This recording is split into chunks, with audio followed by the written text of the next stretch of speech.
Hello everyone, welcome to literature दिल से। आज की इस वीडियो में हम डिस्कस करने वाले हैं वुमेन इन लव के बारे में, जो कि one of the greatest novels of TH. Lawrence and an important work of modern English literature. अब बात करें इसकी पब्लिश की, तो ये पब्लिश हुई थी 1920 में। और जो ये वुमेन इन लव है ना, ये सीक्वल है द रेनबो का। मेनली जो द रेनबो थी ना, उसके अंदर आपने देखी होगी 3 जनरेशन्स की स्टोरी थी ब्रैंगवेन फैमिली की। ये जो नॉवल है ना, वही कंटिन्यू करती है स्टोरी ऑफ अर्सुला ब्रैंगवेन की और उसकी सिस्टर गुडरून ब्रैंगवेन की। अब जैसे कि ट्रेडिशनल लव स्टोरी होती है, ये जो नॉवल है ना, ये एक्सप्लोर करती है कॉम्प्लेक्सिटीज ऑफ मॉडर्न रिलेशनशिप्स को, साइकोलॉजी को, इंडस्ट्रियल सिविलाइजेशन को, इंडिविजुअल फ्रीडम को, सेक्सुअलिटी को and the search for true human connections को। बट ये सब आपको ट्रेडिशनल लव स्टोरी में नहीं देखने को मिलता, तो ये उनसे थोड़ी अलग है। अब बात करें स्टूडेंट्स की, जो स्टूडेंट्स प्रिपेयर कर रहे हैं यूजीसी नेट के लिए और टीचिंग एग्जाम्स के लिए, उनके लिए काफ़ी ज़्यादा इंपॉर्टेंट होने वाली है, क्योंकि इससे रिलेटेड इसके सिम्बोलिज्म, साइकोलॉजिकल रियलिज्म, थीम्स और कैरेक्टर से रिलेटेड क्वेश्चंस पूछ लिए जाते हैं। तो अब शुरू करते हैं। सबसे पहले इसकी कुछ बैकग्राउंड इन्फॉर्मेशन देखते हैं। तो जो ये वुमेन इन लव है ना, ये पब्लिश हुई थी 1920 में और ये एक डायरेक्ट सीक्वल है द रेनबो का। हालांकि ये जो दोनों नोवेल थी, ये शेयर करती है ब्रैंगवेन फैमिली को, और जो ये वुमेन इन लव है ना, ये वाली, ये ज़्यादा डार्कर है, ज़्यादा फिलोसॉफिकल है और ज़्यादा साइकोलॉजिकल है। ये जो नोवेल है ना, ये रिफ्लेक्ट करती है क्राइसिस ऑफ मॉडर्न सिविलाइजेशन को after the first world war. यहाँ पे जो लॉरेंस होते हैं ना, वो क्वेश्चन करते हैं इंडस्ट्रियल सोसाइटी को और आर्ग्यू करते हैं मॉडर्न पीपल से, जो कि इमोशनली आइसोलेटेड हो चुके हैं डिस्पाइट मटेरियल प्रोग्रेस। अब बात करें जो नोवेल की, ये नोवेल जो है, ये कंबाइन करती है रोमांस को, फिलोसफी को, सिंबोलिज्म को और साइकोलॉजी को। अब इसकी सेटिंग देखते हैं। सबसे पहले टाइम की बात करते हैं। टाइम जो है वो है अर्ली 20th सेंचुरी का, after the events of the rainbow. अब प्लेस की बात करें तो वो इंग्लैंड का होने वाला है, mainly in the industrial mining town of Beldover और the surrounding countryside and finally the Tyrolean Alps, जो कि इन ऑस्ट्रिया। एटमॉस्फेयर देखते हैं। एटमॉस्फेयर जो होने वाला है ना, वो साइकोलॉजिकल है, फिलोसॉफिकल है, इंडस्ट्रियल है, रोमांटिक है, ट्रेजिक है और सिंबॉलिक है। लॉरेंस जो है ना, यहाँ पे कंट्रास्ट करते हैं ब्यूटी ऑफ नेचर को mechanical life of industrial society के साथ। अब इसमें कुछ मेजर कैरेक्टर्स देखते हैं। सबसे पहले बात करें तो अर्सुला ब्रैंगवेन की। ये हीरोइन है जो कि हमारी द रेनबो में थी और वो यहाँ पे कैरी ओवर कर रही है। ये जो है ना, ये इंटेलिजेंट है, इंडिपेंडेंट है, प्रैक्टिकल है और इमोशनली मैच्योर है। और ये जो होती है ना, ये बिलीव करती है लव जो होना चाहिए ना, वो love should be based on equality, trust और बात करें तो फ्रीडम पे। और ये इस पूरी नोवेल के दौरान, थ्रू आउट द नोवेल, ये जो है ना, ये ग्रो करती है into a confident modern women. उसके बाद सेकंड कैरेक्टर की बात करें, वो है गुडरून ब्रैंगवेन। ये जो है ना, ये अर्सुला की यंगर सिस्टर है। ये जो है ना, ये आर्टिस्ट है और एक स्कूल टीचर है। तो जो ये गुडरून होती है ना, ये एम्बिशियस भी है, इंटेलेक्चुअल है और इमोशनली कॉम्प्लेक्स है। और जो ये होती है ना, ये seeks complete independence and refuses to submit to anyone. और जो इसका रिलेशनशिप होता है ना जेराल्ड के साथ, जो आगे जाके आपको पता चलेगा, मैं बताऊंगा, वो इसी वजह से बिकम्स इंक्रीजिंगली डिस्ट्रक्टिव। अब बात करते हैं नेक्स्ट कैरेक्टर की, जो कि है रूपर्ट बर्किन। ये एक स्कूल इंस्पेक्टर है और लॉरेंस के फिलोसॉफिकल स्पोक्समैन है। बर्किन जो है ना, वो कॉन्स्टेंटली क्वेश्चंस करते हैं सोसाइटी को, रिलीजन को, मैरिज को और बात करें तो इंडस्ट्रियल सिविलाइजेशन को। और ये जो है ना, ये बिलीव करते हैं कि जो ट्रू रिलेशनशिप्स है ना, जो सच्चे रिलेशनशिप होते हैं, वो कंबाइन होते हैं फिजिकल के, इमोशनल के, इंटेलेक्चुअल के और बात करें तो स्पिरिचुअल हार्मनी के। और बहुत से क्रिटिक्स जो है ना, वो कंसिडर करते हैं बर्किन को as a representation of Lawrence himself. अब बात करें तो नेक्स्ट कैरेक्टर की, वो है इसके अंदर जेराल्ड क्रिच, जो कि एक वेल्दी सन है कोल माइन ओनर के। जेराल्ड जो है ना, ये हैंडसम है, इंटेलिजेंट है, डिसिप्लिन है और एम्बिशियस है। और जो ये होता है ना, ये मॉडर्नाइज करता है हिज फादर्स माइंड्स को through machines and strict control. हालांकि ये सक्सेसफुल होता है अपने बिजनेस में, बिजनेस करने में काफ़ी अच्छा होता है, बट ये इमोशनली एम्प्टी होता है। तो यहाँ पे जो है ना, ये वो सिंबलाइज करता है इंडस्ट्रियल कैपिटलिज्म को, पावर को और बात करें तो मटेरियलिज्म को। अब नेक्स्ट कैरेक्टर देखें तो वो आता है हरम्योन रोडिस। ये एक वेल्दी और इंटेलेक्चुअल वुमेन है। ये जो होती है ना, इसका अनहेल्दी रिलेशनशिप होता है बर्किन के साथ। वो क्या होता है उसमें, क्या नहीं होता, वो मैं आपको आगे बताऊंगा। उसके बाद जो ये होती है ना, ये she wants to dominate him intellectually. और इसी का ये जो पोजेसिव नेचर होता है ना, इसी वजह से ये जो उसका रिलेशनशिप होता है बर्किन के साथ वो ख़त्म हो जाता है। अब नेक्स्ट कैरेक्टर की बात करें तो वो है लोरकी। ये एक जर्मन स्कल्पचर है, introduce later in the novel. और ये जो है ना, ये रिप्रेजेंट करते हैं एक्सट्रीम मॉडर्निज्म को, आर्टिस्टिक फ्रीडम को, और बात करें तो इमोशनल डिटैचमेंट को। तो जो गुडरून होती है ना, वो becomes fascinated by him, increasing the conflict with Gerald. अब इसका नोवेल का एक प्लॉट ओवरव्यू देखते हैं। तो मेनली जो ये नोवेल है ना, इसके अंदर आपको दो लव स्टोरीज देखने को मिलेगी जो दोनों पैरेलल चल रही होती है। किस किस की? एक तो अर्सुला ब्रैंगवेन की रूपर्ट बर्किन के साथ, और दूसरी तरफ गुडरून ब्रैंगवेन की जिराल्ड क्रिच के साथ। अब जो ये अर्सुला और बर्किन जो होते हैं ना, इनका जो रिलेशनशिप होता है वो होता है based on understanding, mutual respect. वहीं दूसरी तरफ जो गुडरून और जिराल्ड होते हैं, वो उनका जो होता है रिलेशनशिप, उसके अंदर काफ़ी ज़्यादा जेलेसी होती है, डोमिनेशन होता है और इमोशनल डिस्ट्रक्शन होता है। तो जो लॉरेंस है ना, uses these contrasting relationships to explore different ideas about love and modern human life. अब बात करते हैं इसकी डिटेल समरी की। तो सबसे पहले स्टार्टिंग देखते हैं, बिगिनिंग ऑफ द नॉवल। तो जो नॉवल है ना, ये स्टार्ट होती है अर्सुला और गुडरून से, जो कि डिस्कस कर रही होती हैं शादी के बारे में। तो जो दोनों बहनें होती हैं वो साथ में बैठी होती है, वो अपने अपने विचार व्यक्त करती है, दोनों बता रही होती है, और दोनों की काफ़ी डिफरेंट एक्सपेक्टेशंस होती है लव को लेके। तो जो अर्सुला होती है ना, वो बिलीव करती है कि जो मैरिज है ना, शुड प्रोवाइड इमोशनल कंपेनियनशिप। वहीं दूसरी तरफ गुडरून की बात करें, वो वैल्यू करती है इंडिपेंडेंस को, आर्टिस्टिक फ्रीडम को, मैरिज से ज़्यादा। अब जैसे ही अब आगे बात नॉवल में आगे बढ़े, तो जैसे ही वो दोनों मिलती हैं रूपर्ट बर्किन से और जिराल्ड क्रिच से, और जो उनकी ये मीटिंग होती है ना, ये begin the two central relationship of the novel. अब बात करते हैं नॉवल में, थोड़ा आगे चलते हैं। तो जो रूपर्ट बर्किन है ना, वो उसका रिलेशनशिप चल रहा होता है हरमियोन रोडिस के साथ। तो जो हरमियोन होती है ना, वो वेल्दी होती है, हाईली एजुकेटेड होती है। हालांकि जो वो होती है ना, वो बार बार मतलब वो कंट्रोल करना चाहती है बर्किन को, वो काफ़ी ज़्यादा constantly tries to control Birkin. But जो बर्किन होता है ना, वो काफ़ी ज़्यादा ट्रैप्ड फील करता है। क्यों? क्योंकि जो हरमियोन होती है ना, वो वैल्यू करती है इंटेलेक्चुअल सुपीरियोरिटी को, rather than genuine emotional intimacy को। और जो उनका रिलेशनशिप होता है ना, वो काफ़ी ज़्यादा टेंस हो जाता है। और अभी ये सब दिक्कतें उनकी चल रही होती है, तो एक दिन क्या होता है, उन दोनों का झगड़ा होता है। तो जो हरमियोन होती है ना, वो एक हैवी पेपर वेट उठाती है और बर्किन को फेंक के मारती है। हालांकि जो बर्किन होता है वो बच जाता है, बट जो ये इंसिडेंट होता है ना, इस इंसिडेंट के बाद उनका रिलेशनशिप खत्म हो जाता है परमानेंटली। और यहाँ पे लॉरेंस की बात करें, जो लॉरेंस है ना, वो यहाँ पे सजेस्ट कर रहे हैं कि जो लव है ना, और अगर वो लव बेस्ड होगा आपका डोमिनेशन के, तो वो कभी भी सक्सीड नहीं कर पाएगा। जिस लव में डोमिनेशन होगा वो लव ही नहीं होगा, वो लव बेकार है। फिर यहाँ पे वो ये दिखाना चाह रहे हैं। अब आगे चलते हैं नोवेल में। अब after ending his relationship with Hermione, तो जो बर्किन है ना, अब वो भाई उर्सुला का दोस्त बनता है, उसके काफ़ी क्लोज आ जाता है। अब उनकी अच्छी दोस्ती हो जाती है, तो वो ऐसे कॉन्वर्सेशंस करते हैं। वो बात कर रहे होते हैं ऐसे लव पे, मैरिज पे, फ्रीडम पे, रिलीजन पे, मॉडर्न सोसाइटी पे। और अनलाइक ऑर्डिनरी रोमांटिक रिलेशनशिप्स, उनका जो बॉन्ड था ना, वो डेवलप हो रहा था through intellectual and emotional understanding पे। जो बर्किन था ना, वो आर्ग्यू करता है कि जो लवर्स है ना, should respect each others individuality rather than की पोसेस वन अनदर। और जो उर्सुला होती है, वो ग्रेजुअली अंडरस्टैंड करती है और एक्सेप्ट करती है उसके आइडियाज़ को। अब जो गडरून होता है ना, वो बिकम्स, दूसरी तरफ बात करें गडरून की जो नॉवल में, तो इसी के साथ साथ दूसरी तरफ दूसरे दो कैरेक्टर भी होते हैं जिनका मैंने आपको ऊपर बताया, एक लव स्टोरी होती है। तो जो गडरून होता है ना, वो अट्रैक्ट होता है जिराल्ड से, मतलब होती है, जो गडरून होती है वो बिकम्स अट्रैक्टेड टू जिराल्ड क्रिच। अब जिराल्ड जो होता है वो एडमायर करता है गडरून की ब्यूटी को, इंटेलिजेंस को।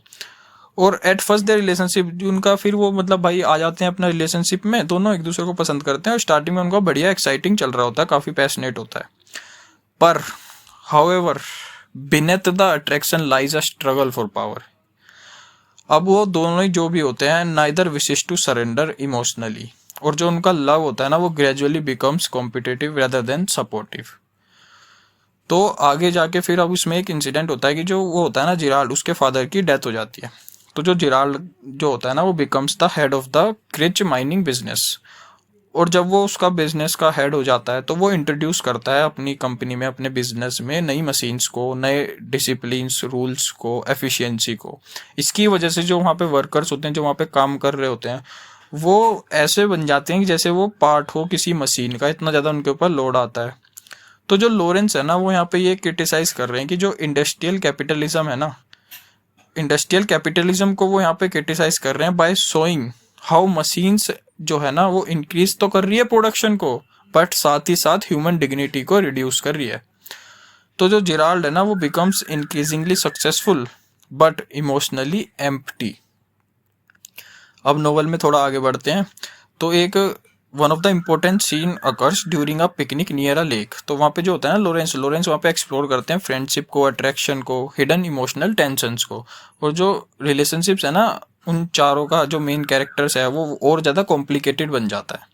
और ये जो कंट्रास्ट होता है ना between beautiful nature and disturbed human emotions becomes increasingly clear.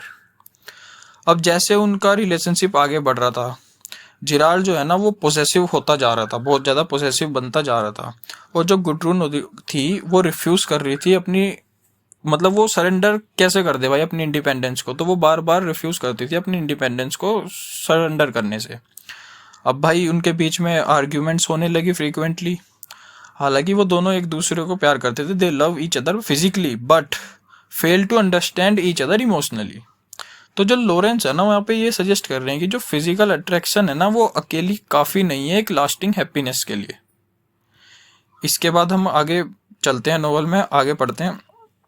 तो जैसे नोवेल प्रोग्रेस करती है आगे, तो जो ये चार कैरेक्टर्स हैं ना, चारों main characters Ursula, Birkin, Gudrun and Gerald, ये ट्रैवल करते हैं, travel to the beautiful Tyrolean Alps जो कि ऑस्ट्रिया में है। ये एक स्नो कवर्ड माउंटेन वाला एरिया होता है जो कि काफ़ी ज़्यादा पीसफुल सेटिंग में होता है। बट इमोशनली द कैरेक्टर्स जो है ना बिकम इवन मोर डिस्टर्ब्ड वहाँ पे। तो जो लॉरेंस है ना वो डेलिबरेटली कंट्रास्ट करते हैं एक काम ब्यूटी ऑफ नेचर को किसके साथ, एक inner conflict of human beings के साथ। और इसी जर्नी के दौरान each character is forced to confront his her deepest fears, desires and emotional weakness. और जो वो थी ना the Alps become a symbolic place of testing and self discovery. अब जो होते हैं वो वहाँ पे जाते हैं, मैंने आपको जैसे बताया, तो वो होटल में रुकते हैं। तो जो गुडरून होती है ना वो होटल के अंदर एक बंदे से मिलती है जिसका नाम होता है लोर्की, जो कि एक जर्मन स्कल्पचर होता है। तो जो लोर्की होता है ना वो इंटेलिजेंट होता है, मिस्टीरियस होता है और अनकन्वेंशनल होता है। और वो बिलीव करता है कि जो आर्ट है ना, art should not merely imitate beauty but should express the hidden truths of human existence. और जो गुडरून होती है ना वो डीपली अट्रैक्ट होती है उसके आइडियाज़ के प्रति, उसकी आर्टिस्टिक पर्सनैलिटी के प्रति। और सी फाइंड्स लोर्की इंटेलेक्चुअली मोर स्टिमुलेटिंग देन जिराल्ड। अब भाई ये सब चीज़ें जिराल्ड भी देख रहा होता है कि उसकी जो गर्लफ्रेंड होती है वो कहाँ किस तरफ को उसका झुकाव जा रहा होता है। तो जिराल्ड जो है ना ये सब चीज़ें नोटिस कर रहा होता है कि गुडरून्स जो है ना growing admiration for Loerke and becomes increasingly jealous. तो जो लॉरेंस है ना वो यहाँ पे यूज़ करता है लोर्की को to represent modern art, freedom of thought and emotional detachment की तरह। अब जैसे जिराल्ड जो है भाई उसका जो लव होता है ना वो ग्रेजुअली चेंज हो जाता है ऑब्सेशन के अंदर, और वो चाहता है गुडरून को to belong completely to him. और भाई गुडरून जो है वो तो रिफ्यूज करती है, भाई उसने अपनी इंडिविजुअलिटी को कैसे सरेंडर कर दे, तो वो तो बार बार मना करती आती है। जो वो होती है वो वैल्यू करती है अपनी फ्रीडम को पोसेशन से ज़्यादा। अब जो उनका रिलेशनशिप होता है ना वो becomes a continuous struggle for dominance. अब बार बार आर्ग्यूमेंट्स होती है दोनों के बीच में, दोनों में से कोई भी कॉम्प्रोमाइज करने वाला नहीं था। तो लॉरेंस जो है वो यहाँ पे शो कर रहे हैं कि जो लव होगा ना बेस्ड ऑन कंट्रोल और पावर वो कभी भी सरवाइव कर ही नहीं सकता। ये चीज़ तो आप लोगों को भी पता है कि अगर जिस लव में कंट्रोल होगा या पावर होगी वो लव ही नहीं होगा, सबसे बड़ी बात। तो अब नॉवल में आगे बढ़ते हैं। तो अब एक तरफ तो इनका ये चल रहा था मैटर, भाई इनका रिलेशनशिप बिल्कुल बढ़िया नहीं चल रहा। दूसरी तरफ बात करें उर्सुला और बर्किन का, भाई उनका रिलेशनशिप बढ़िया चल रहा था, साथ के साथ वो एक दूसरे को अंडरस्टैंड कर रहे थे बढ़िया। हालांकि उनके बीच में भी बहुत ज़्यादा इश्यूज होते हैं, मतलब बहुत ज़्यादा तो नहीं, थोड़े बहुत जो भी इश्यूज होते हैं, बट वो उसको कम्युनिकेट करके ऑनेस्टली वो उसको सॉल्व कर लेते थे। बर्किन जो था ना वो बिलीव करता था कि जो बर्किन जो था वो बिलीव करता था हस्बैंड और वाइफ जो है ना वो should remain independent individuals while sharing mutual respect and love. और जो उर्सुला थी वो फाइनली अंडरस्टैंड करती कि जो ट्रू लव है ना is not ownership but companionship. भाई ओनरशिप नहीं है ट्रू लव जो है ना वो एक कंपेनियनशिप है।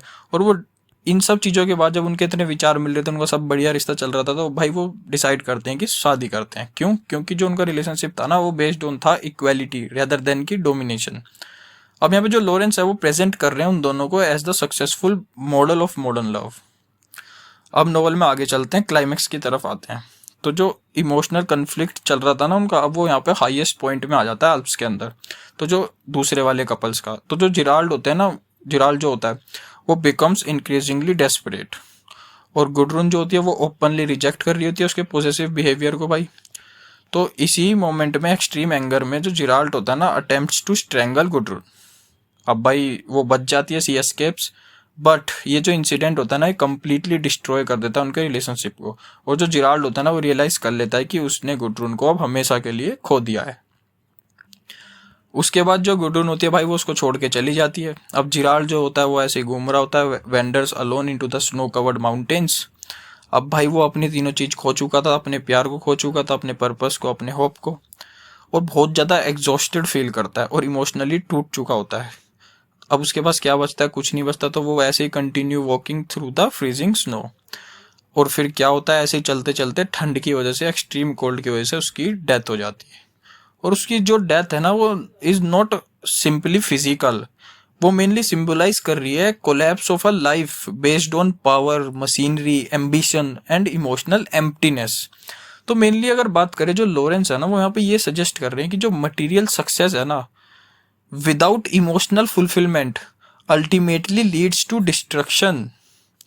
अगर कोई भी मटेरियल सक्सेस होगा बिना इमोशनल फुलफिलमेंट के तो वो आपको डिस्ट्रक्शन की तरफ ही लेके जाएगा। अब नोवेल में एंडिंग में आते हैं। नोवेल की एंडिंग यही है कि बस जिराल्ड की डेथ के बाद जो बर्किन और जो अर्सुला होते हैं वो वापस इंग्लैंड आ जाते हैं। हालांकि वो दोनों काफ़ी ज़्यादा सैड फील कर रहे होते हैं इस ट्रेजिक एंड की वजह से, बट फिर भी वो अपना रिलेशनशिप को कंटिन्यू करते हैं। तो जो बर्किन होता है ना वो reflects upon love, friendship and human relationships. वो बिलीव करता है कि जो ट्रू हैप्पीनेस है ना रिक्वायर्स बोथ, क्या क्या चीज़ें, romantic love and deep friendship also. और जो अर्सुला होती है वो पार्टली एग्री करती है, बट वो बिलीव करती है कि जो ट्रू डेट की जो लव है ना वो इटसेल्फ इज सफिशिएंट। और ये जो नोवेल है ना ये यहाँ पे एंड होती है without giving a final answer. और इस पे यहाँ पे जो लॉरेंस होते हैं ना वो leaves the readers to think about the nature of love, companionship and individual freedom. अब बात करते हैं इसकी नोवेल की कुछ मेजर थीम्स की, ये भी काफ़ी ज़्यादा इंपॉर्टेंट होने वाली है, आपको ये भी जाननी चाहिए। तो सबसे पहले बात करें तो लव एंड ह्यूमन रिलेशनशिप्स की। तो जो ये नोवेल है ना ये कंपेयर करती है हेल्दी और अनहेल्दी रिलेशनशिप्स को। इसमें आपने देखा जो बर्किन और रसूला थे वो रिप्रेजेंट कर रहे थे एक म्यूचुअल रिस्पेक्ट को, वहीं पे दूसरी तरफ जो जिराल्ड और गुडरून थे वो रिप्रेजेंट कर रहे थे डोमिनेशन और डिस्ट्रक्शन को। अब दूसरी की बात करें तो इंडिविजुअल फ्रीडम। इसके अंदर जितने भी मेजर कैरेक्टर्स थे ना वो स्ट्रगल कर रहे थे टू प्रिजर्व इंडिविजुअलिटी। लॉरेंस जो है ना वो आर्ग्यू करते हैं कि जो जेन्युइन लव है ना should never destroy personal freedom. उसके बाद आगे बात करें तो इंडस्ट्रियल सिविलाइजेशन की। तो जो जिराल्ड है ना वो रिप्रेजेंट करते हैं इंडस्ट्रियल कैपिटलिज्म को। उनकी जो मैकेनिकल अप्रोच थी ना, his mechanical approach to life destroys his emotional sensitivity. और जो लॉरेंस है ना वो क्रिटिसाइज करते हैं एक सोसाइटी को जो कि वैल्यू करती है मशीन्स को ह्यूमन फीलिंग्स से ज़्यादा। बात करें मॉडर्न एलिनेशन की तो despite wealth and education many characters feels isolated. और ये जो नॉवल है ना रिफ्लेक्ट्स करती है लोनलीनेस ऑफ मॉडर्न लाइफ को। बात करें साइकोलॉजी की तो जो नॉवल है ना एग्जामिन करती है अनकॉन्शियस डिजायर्स को, जेलेसी को, फेयर को, फ्रस्ट्रेशन को, और बात करें तो इमोशनल कन्फ्लिक्ट को। और इसी वजह से it is one of the greatest psychological novels in English literature. Nature की बात करें, जो नेचर है ना वो रिप्रेजेंट कर रहा है पीस को, ट्रुथ को एंड स्पिरिचुअल हीलिंग को। तो जो माउंटेन्स थे, रिवर्स थे, फॉरेस्ट थे, often reveal truths that society hides. अब कुछ इसके इंपॉर्टेंट सिंबल्स देखते हैं। सबसे पहले बात करें तो स्नो की। जो स्नो थी ना वो रिप्रेजेंट कर रही थी इमोशनल एम्प्टीनेस को, लोनलीनेस को, और बात करें तो डेथ को। माउंटेन्स की बात करें तो वो रिप्रेजेंट कर रहे थे स्पिरिचुअल टेस्टिंग को, सेल्फ डिस्कवरी को। वाटर की बात करें वो रिप्रेजेंट कर रहा था इमोशनल रिन्यूअल को, ट्रांसफॉर्मेशन को। कोल माइंस की बात करें तो रिप्रेजेंट कर रहे थे इंडस्ट्रियल सिविलाइजेशन को, और बात करें तो मटीरियलिज्म को। और हॉर्सेस की बात करें तो वो रिप्रेजेंट कर रहे थे इंस्टिंक्ट को, नेचुरल एनर्जी को, और बात करें तो पावर को। अब कुछ लिटरेरी फीचर्स देखते हैं। तो जैसा कि हमने देखा ये एक मॉडर्न नॉवल है, साइकोलॉजिकल रियलिज्म देखने को मिलेगा, सिम्बोलिज्म भी, फिलोसॉफिकल डायलॉग, नेचुरल इमेजरी और स्ट्रीम ऑफ साइकोलॉजिकल रिफ्लेक्शंस भी है, उसके साथ साथ मॉडर्निस्ट टेक्निक्स भी हैं।